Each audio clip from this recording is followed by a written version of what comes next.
The state of Connecticut needs to play a leading role and not simply rely on the good work of a handful of individuals, but play a leading role. There are lots of things to talk about. I was here last year and was educated about the needs of the lake and how it has been long ignored by the state. And the crisis with the landing is just another example. The landing went in about 20 years ago as part of the deal when the state and the federal government spent some money on dredging and cleaning up the lake.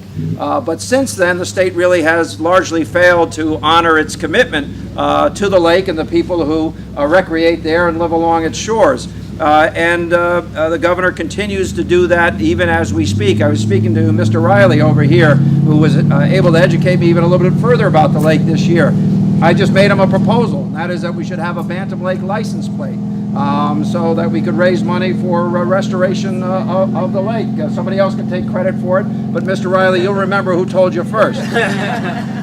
Chuck Malloy. Yeah, Chuck.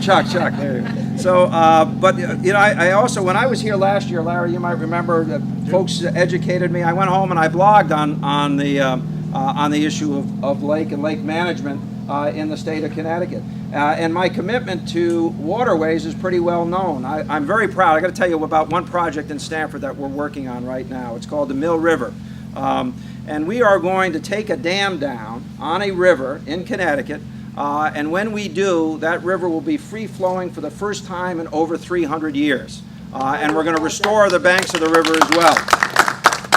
And we've removed invasive species. And in the spring, we had a large planting of domestic species along the lower portion of the river. In the late fall, we'll do another round of that. In the early spring, we'll do another round of that.